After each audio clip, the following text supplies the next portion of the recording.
today that we are going to start another session, and this chapter is completely related to grammar.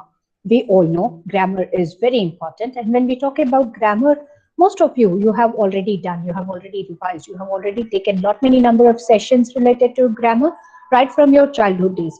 So when we talk about grammar and its importance in the life of the management students, or even if we talk about while speaking, while communicating with the others, they are very, very important. And when we are talking about grammar, let us start from tenses.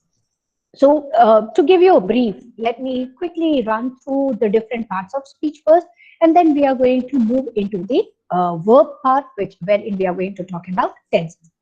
As you all know, there are 8 different parts of speech. From the very beginning, you have discussed about noun, pronoun, verb, adverb, adjective, preposition, conjunctions, and interjection right in your like classes 1, 2, 3, 4, and 5, isn't it? So when we talk about all the naming words, they are the part of noun. Instead of noun, if you are using any other particular word, that it is called as pronoun. All the action words are named as the verbs. The words which are talking or describing the quality or quantity of the noun or pronoun, we call it as adjective. Anything that is added or that is included to verb or adjective turns into an adverb. The word which talks about the position of the subject or the noun is called as preposition. The connecting words are called as conjunction.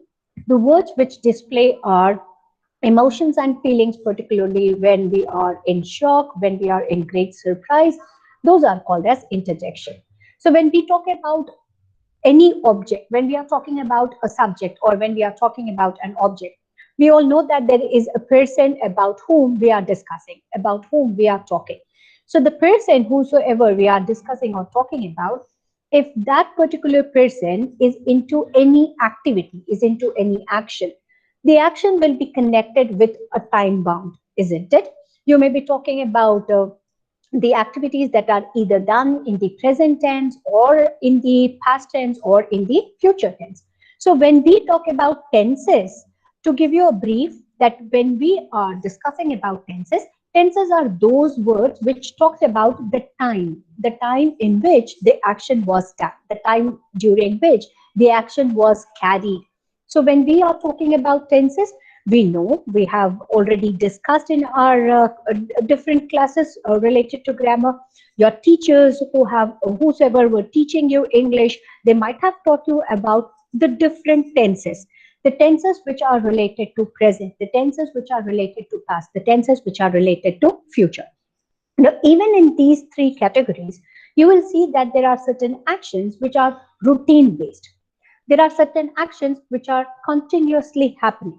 There are certain actions which had started in the past but still is in progress, which is also called as progressive verbs. So please remember, there can be different actions which may happen in different action, in the different time period, in the different time phase. So based on that, again, they are categorized, they are subdivided into continuous, perfect, simple, or even the future continuous. So keep this in your mind that whenever the continuous, what I'm trying to say is whenever we are talking about continuous, continuous will be again, will be present continuous, will be past continuous, and the future continuous. When you're talking about the routine actions will be again divided into the actions, the routine actions which are happening in present, the routine actions that tend to happen in past, the routine actions which we are willing to do in future. So when we talk about the perfect could be the actions which have recently completed, which are tend to get completed probably in the present or in the past or in the future. And the continuous perfect actions which are happening right from the past tense to the present, or from the past to the past, it got completed, or it is starting in the present but will get continued in the future. So there are different forms in which we have understood about tenses. To give you a brief, to give you a detail of when to use what, let us understand about the tenses. And you can see on the slide that I have shared, it talks about present simple, it talks about present continuous, and it is also talking about the different time expression. To begin, Let us see how many of you are really active and keen to understand more about tenses. Quickly in the chat box, I want to see from each one of you, bring it on, BIO in the chat box.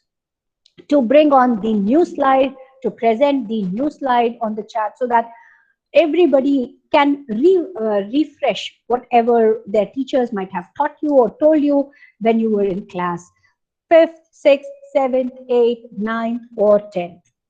Good. I see number of BIOs and also see Rituraj Ranjan writing the complete sentence. Kudo, boy, kudo. Very good. Very good, Abhinav, Girdhar. Thank you, everyone, for writing all and sharing BIOs in the chat box to make me understand that, yes, you all are ready. So whenever we are talking about the present, present is something which is happening right now, which is currently existing. So whenever we are talking about the present simple, it expresses facts. You have to remember the words which are underlined. So whenever we are talking about the present simple, these are the sentences, these are the words which will highlight, which talks about the facts that are happening right now, which is going on continuously progressing, and they are tend to those expressions wherein you do it on regular basis, which are your part and parcel of your day-to-day life. So it expresses the fact. It also talks about something which is happening on a regular basis. That is the reason you should remember always whenever you're talking about the present simple, they all are connected to your regular activities. That is the reason they are also called as routine activities. Say, for example, every day you attend class. Every day you are taking up certain assignment. Every day you are practicing some good things. You're learning certain good things. So you should remember all the things that are either expressing the facts which are bound to happen, wherein you have no control onto it. So please remember those words or those kind of sentences which talks about or which presents or represents those facts, or the expressions which are talking about the regular activities which are happening or which tend to happen in our life on regular basis or on routine basis or on daily basis. Such words are represented with the word present simple.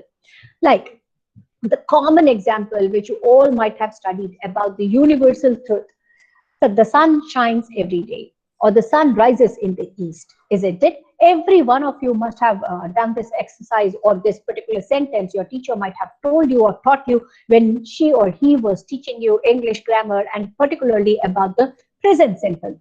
So it's a fact. You cannot change this fact. Even if the clouds are covering, even if the rays of the sun may not fall on the earth, but still you cannot say that the sun stopped shining. It shines every day. Then what about the regularity? You can see that Pete goes to work every day. So whenever we are talking about a person going on work, a person taking up the class, a student attending the class, like I taking the class, Neeru takes class every day. Students attend class every day. So you are talking about the regular actions that you are doing, the regular activity that is happening in your life, which are time bound, which are fixed to one fixed particular time. And then you say that every day this is my routine, isn't it? You follow a routine, you follow a timetable, and that timetable will not vary. That timetable will not change. It is fixed. It is bound to happen. So keep this in your mind that whenever we are talking about the activities which are either talking about certain facts or which are talking about the regular activities that are performed or done by you every day or on regular basis or as a routine or as a part and parcel of your life will be represented by the word which is present simple, because we are talking about something that is happening, that had happened, or that tends to happen in your life every now and then. The next is whenever we are talking about the simple, present simple, these are the words which talk about to be. And when we say to be, the pronouns like I will always accept the verb, the auxiliary verb, or also known as helping verb, am. I am. You are. When we talk about the third person, he, she, it, is always represented or followed by the verb is. Like, for example, he is, she is, it is. Please remember here, am, are, is, they are the main verb. Here they are the main verb. Let me once again take you back to your nursery classes when you were in your nursery or lower kindergarten or upper kindergarten, wherein your teachers might have told you, I am a boy, I am a girl, he is a boy, she is a girl, it is a bat, it is a cat. So you should remember that whenever you are talking about the present tense, in the simpler form, representing your position or your identity, then you are using the verbs is, am, are. Similarly, when you are talking about the second person or the plural, we are, they are, you are.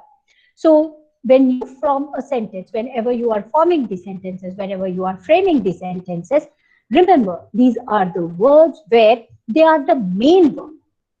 You should not get confused with the continuous action. It never says that if there is, so it is compulsory that the verb is always in the helping form. No, they can be even in the main verb understanding or the texture. So therefore, you should keep this in your mind that when you are using them in the form of main verb, they're talking about your presence. I am, it talks about your presence. He is, it talks about his presence or her presence. So when we are talking about the present simple, particularly when we are talking about the position, that who you are, what you are, so there you are going to use is, am, are. Is, am, are. Keep this in your mind. I'm a boy, I'm a girl, I'm a student, I'm pursuing BBA. We are going to move ahead with the continuous action, which comes a little further. So you can see there are certain examples in order to make you all understand. I'm a teacher. I am a student. He is a football player. She is a dress designer. Now, when you are using negation, negation is the negative sentences. You use the contraction isn't, aren't. So please remember, he is a teacher, he isn't a teacher. Is she an actress? This is in the question form. No, she isn't an actress. So whenever you are using the simple verbs, please remember to use them with the right tense. And you can also you should also remember the articles that are used. So whenever we are talking about any profession, we use the articles a or an. To give you a brief when to use a and when to use an, keep this in your mind. Whenever we are using any vowel sounds, I repeat, I'm not talking about the letter. I'm not at all saying the letters A, E, I, O, U. The emphasis is on the sound. The sound of A, the sound of E, the sound of I, the sound of O, and the sound of U, which can be smaller one or the lengthier one. So if the sounds are A, E, I, O, U, then you use the article a and an. Rest others, they will always accept the article a. So please keep this in your mind. The word teacher, the sound that is produced by the word teacher is t. So therefore, a teacher. Similarly, student, the word that is produced, the beginning sound is s. So therefore, student, a student. Now, when we are talking about artist, actress, you see the sounds are a. So therefore, the vowel that we use, the sound because of the article, as the words which are produced are the vowel sounds. So the article that we are going to use with these particular vowel sounds would be a and an. So don't get confused where to use a, where to use an. Use the right articles so that the sentence that you are going to draft, that you are going to frame, will be a correct one, will be using the right articles. So moving ahead, when we are talking about the conjugations, so the conjugations are those wherein you're going to talk about the simple present main verbs, that is, am, are, in the right form. Say, for example, when you are framing the positive sentences, it is always I am or the conjugation, that is in the contraction words, you are, your, he is, his, she is, shiz, it is, its, we are, we are, you are, your, they are, they are. So keep this in your mind that whenever you are using the conjugation, the word should get connected with the main subject word. So, for example, when I use I plus am, it's you plus are, your, he plus is, his, she plus is, she's, it plus is, its, we plus are, we're, you plus are, your, they plus are, their. In the negative, please remember we add not, not. So the first word, not. It cannot be I am. That's again wrong. So keep this in your mind. Don't use slangs, avoid using slangs. And the right pronunciation wherein you're using I am not would be not. Similarly, you aren't, he isn't, she isn't, it isn't, so isn't. So is plus not, not will be conjugated, and you are using the right pronunciation as isn't. I want you all to take a practice session immediately after this class, or you can even continuously repeat after me. Now, if you are there at your place and if you really want to improve your spoken, you should work out. You have to have the regular practice, and I want everybody to keep saying it loud. Don't hesitate. If you really want to get rid of hesitation, that is done or that could be possibly done if you are practicing. So start practicing. Don't hesitate. Kill all your hesitation by just saying the words very loudly so that you can hear it clearly. All right. So we aren't, you aren't, they aren't. So when you are asking the question, in the question forms, the main verb will be included, or the sentence will begin with the main verb followed by the person to whom we are asking. So, for example, am I? Are you? Is he? Is she? Is it? Are we? Are you? Or are they? So please remember the common sentence which I often hear is, you're coming to college? Now, this is not a question. This is a proper statement. You are coming to college is a positive statement wherein you're saying that, yes, you are coming to college. So, but in case if you're asking question, it cannot be understood with your expression.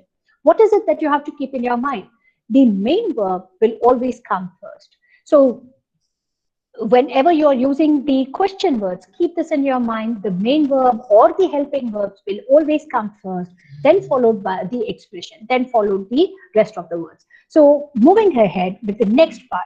So whenever we are talking about the action that is simple, the verb says to do. All right. When we are talking about the verb to do.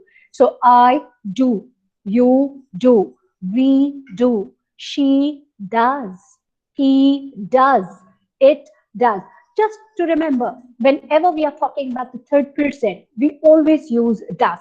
So instead of remembering I, you, we, they, it's very simple to remember that whenever we are talking about the third person, be it masculine or feminine or the neutral genders. So whenever we are talking about these kind of words, so he, she, it will always accept does when compared to the other pronouns like I, you, we, they. We always include do. Now, why are we talking about this? Because in the grammar, whenever we are talking about the main action word, say for example here, what Niru is doing, Niru, teach. That's my main activity. What about you all? As a student, you study. As a parent, they care for you, right? So whenever we are talking about the verb wherein it talks about our action in the progress form, or wherein we are talking about what is it that is happening, that is being done. So please remember, the do words will always include the main action words in the first form. So for example, I eat, we eat, she eats. Why do we include S along with the verb EAT? Because it always accepts does, not the word do. So in order to represent that does form, what do? We include ES or S to the main verb.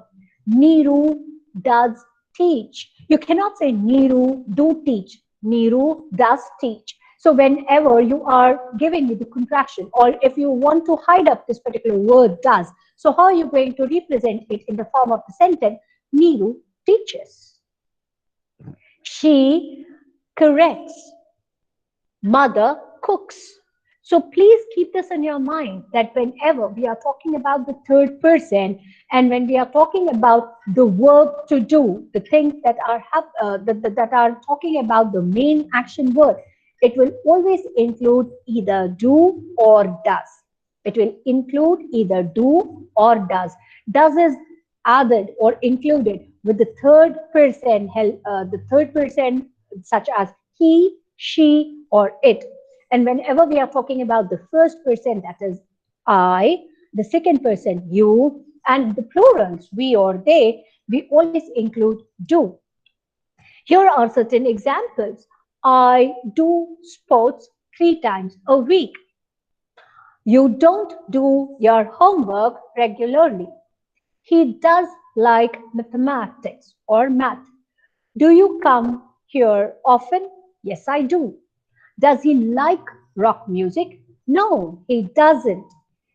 Now you can identify that in all the examples that are stated, we are talking about the do as the main verb. Now here, what is it that you do? You do sports. What is it that you don't do? It's the homework. What is it that you like? It is math. What is it that you do? You often come. What is it that you don't like? You don't like music, particularly the rock. So the to do words are the main verbs. Now the main verbs, whenever we are talking about the main verb, you should always remember, if it is the third person, he, she, it, we always accept it in the form of does. Rest others will always accept the main verb in to do form, that is do do form. It will be always represented in the first form or the first order of the verb. Moving ahead, when we are talking about to have, here again, you should remember, I have, you have. But when we are talking about the third person, he, she, it, we don't use have. Instead of have, we use has, H-A-S, has. And rest other verbs like does. It is very simple to remember whenever we are talking about the third person, wherein we are talking about the possession, whether the person is having or not. So when you are talking about the possession, there we always use the word has. All right, keep this in your mind. The verb has is to be used. She has, he has, it has. But when we are talking about first person, I have, you have, we have, they have. Now, to just give you a glimpse, or to make you take this quick run of what we have learned, what we have discussed, I play, I rest, I learn. Now, similarly, you play, you rest, you learn. But when it comes to the third person, he, she, it, you will use it as he plays, she plays, he rests, she rests, he learns, she learns. So keep this in your mind, that whenever we are talking about the third person, whenever we are talking about the to-do verbs, you should always remember does is to be used. Whenever we are talking about to have verbs, we should remember has is to be used. All right. So the moment once when you understand the usage of do, does, have, has, this will give you clarity when to use what kind of verbs, so that you can frame and you can draft the correct sentence. So similarly, when we are talking about the rest of the verbs, you can do what many activities. Now, say for example, when we talk about go, it changes into goes. So he goes, she goes. Similarly, when it talks about fly, he flies, she flies. But with the rest of the verbs, it would with the rest of the pronoun, it would be the same to do verb. Say for example, I go, he goes, I fly, he flies. So keep this in your mind whenever we are talking about the to do verbs, to have verbs. So here I'm going to stop. We are going to talk about present continuous actions tomorrow. I will be sharing a link in the next 10 minutes so that I want to see how many of you could really understand the usage of do, does, has, have. Use the right verb in the formation of the sentence so that you can easily understand the right application of grammar. Similarly, to give you a quick brief, whenever we are talking about the professions, whenever the profession or the word, if it is starting with vowel sound, use the article a and rest others. If it is starting with the consonant sound, then you should always use the article a. That's all in today's class. As I have stated even in last class, that we are going to have the session for the 30 minutes. For the first 30 minutes, we are going to discuss about the session. Very quickly, you are requested to give a quick revision at 11:45. You are going to receive a link of the test, and I want you all to take up these tests very actively be a good sport and show up that yes, you are keen to learn and improve your grammar skills. Because please remember, if you are strong in grammar, ultimately it is going to help you to draft proper sentences, to speak very confidently, and to present your ideas in the right way. All right. So in today's class, we discussed about the simple present, wherein if we are talking about the main verb, it always accepts do form. When we are talking about the possession, then it talks about have, wherein the third person, say for example, he, she, it, will always accept has, and rest of the verbs will be have with the first person as well as with the second person. All right. Do you have any doubts? In case if you have any doubts, you are requested to put up your doubts so that I can clear them.